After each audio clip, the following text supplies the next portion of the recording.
Olá, caros alunos. Iniciemos mais uma aula com dicas para evitar os erros mais comuns em língua portuguesa. Esta é a aula de número 4. A partir da próxima aula, nós trabalharemos concordância verbal, concordância nominal, regência verbal, regência nominal, pois tenho visto que 90% dos equívocos de conhecimentos gramaticais se referem exatamente a erros em relação à concordância e regência. Então, na próxima aula, nós iniciaremos uma nova abordagem sobre os erros comuns em língua portuguesa, agora trabalhando de uma forma mais ampla, esses conceitos. Iniciemos a aula de hoje. Como é o certo dizer? Meio irritada ou meia irritada? Muitas pessoas até escrevem certo, mas na hora de falar, às vezes se confundem, e costumam variar o gênero da palavra meio. A questão é a seguinte: a palavra meio e meia, a palavra meio, ela pode variar sim, mas quando ela for um adjetivo, quando ela tiver o significado de metade, não é isso? Agora, quando ela for um advérbio, ela não pode variar, porque o advérbio é invariável, como a gente sabe. Então vamos aos exemplos. Eu fico meio preocupada com a morte. Um dia vocês vão ver como eu tenho razão. Então aqui, vocês veem que o meio não flexionou, nem em gênero, nem em número. No caso aqui, a gente pensaria que flexionaria por causa do feminino, não é isso? Eu fico meia. Mas no caso aqui, não significa metade. E também a gente sabe que meio aqui não é um adjetivo, e sim um advérbio. Principalmente isso, gente. Mais importante do que a gente ficar substituindo palavras, a gente entender a qual classe gramatical aquela palavra pertence. Então, nesse caso aqui, nós temos eu fico meio preocupada. Meio aqui é um advérbio, por isso não se flexiona.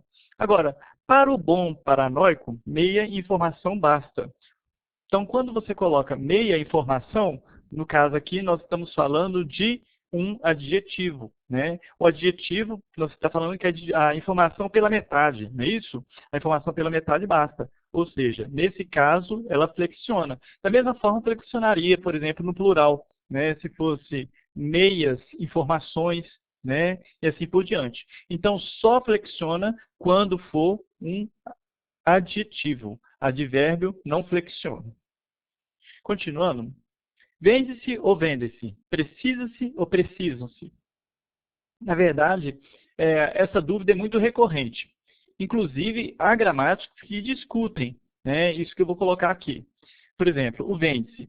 Muitos gramáticos dizem que, na verdade, o se aqui, ele é um índice de determinação do sujeito. Contudo, a maior parte dos gramáticos, pelo que eu tenho visto, defende essa primeira hipótese, que é uma construção na voz passiva sintética. Vocês vão entender melhor quando eu colocar na voz ativa. E o segundo caso aqui, sempre o se é índice de determinação do sujeito. Como é que você vai descobrir a diferença de um e do outro? A diferença fica fácil quando a gente coloca, por exemplo, na voz ativa. Por exemplo, nesse caso, você vende-se, por exemplo, você vai falar vendem-se ideias ou trocam-se por um PF. Vendem-se ideias. Ideias são vendidas. Então, nesse caso, quando você coloca na voz ativa, você percebe que ideias é o sujeito, Por isso, você coloca também ele no plural, flexiona para o plural. No entanto, a gramática defende que não, que esse se é indeterminação do sujeito, que ideias não é o sujeito, aí é um problema à parte. O importante é que você foque naquele gramático que está indicado no seu concurso público. Precisa-se de políticos honestos. Veja bem, nesse caso não há dúvida, não tem como você flexionar. Por quê? Se você colocasse na voz ativa, seria como? Políticos honestos são precisados, por exemplo? Não existe isso. Isso precisa-se. Qual que é o sujeito? O sujeito é indeterminado. Então, se aqui é o índice de determinação do sujeito. Então, nesse caso aqui, nunca vai para o plural. Agora, há algumas dicas também que a gente vê por aí nos gramáticos, Eles falam o seguinte: se você tiver uma preposição depois, é sempre do singular. Se não tiver, pode ser que flexiona de acordo com a palavra que vem depois, ou com o sujeito. Então, no caso aqui, precisa-se de políticos honestos. Ou de aqui, uma preposição. Porque você não fala políticos honestos são precisados e o de assumir. No caso aqui, veja, vendem-se de ideias, vende-se a ideias, não tem nenhuma preposição posterior. Então, nesse caso, flexiona e nesse caso não flexiona. Entenderam bem? É só você colocar na voz ativa. Se der para colocar na voz ativa, você flexiona de acordo. Lógico que você tem que flexionar de acordo com o sujeito. Se o sujeito estiver no singular, continua no singular. Outro caso muito comum é isso aqui. Entre mim e ela ou entre eu e ela. Né? Os pronomes pessoais do caso reto, gente, eles só exercem a função de sujeito. Né?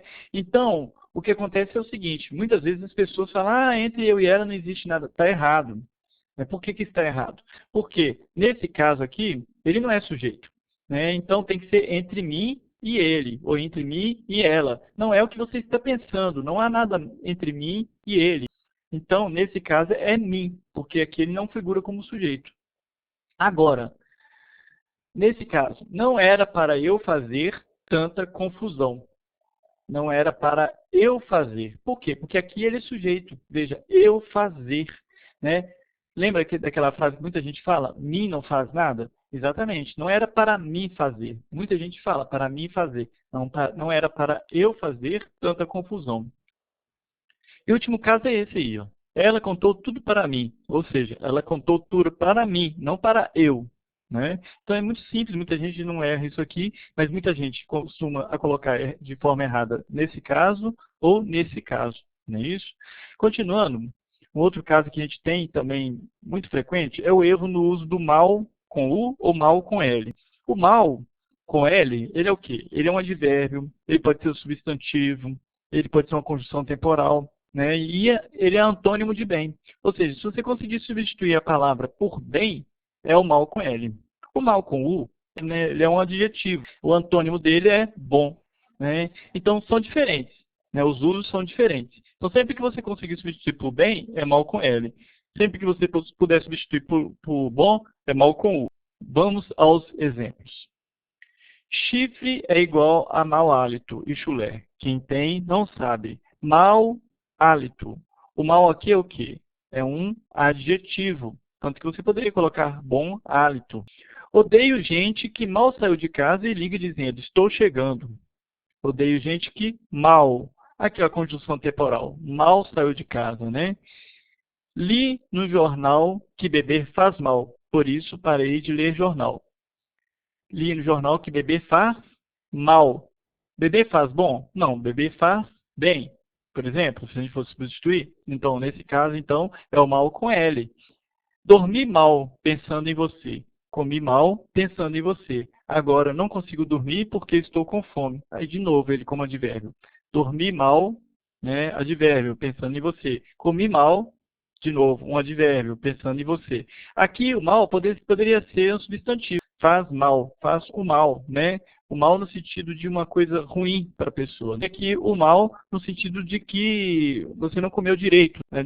Não dormir direito, né? E assim por diante. E assim, a gente finaliza nossa aula de hoje. Espero que vocês tenham gostado. Qualquer dúvida pode deixar nos comentários ou encaminhar o e-mail. E não percam a próxima aula, né, na qual trabalharemos sobre concordância verbal e nominal e regência nominal e verbal. Provavelmente algumas próximas aulas, né, não somente em uma aula, porque é um assunto muito extenso. Muito obrigado pela atenção.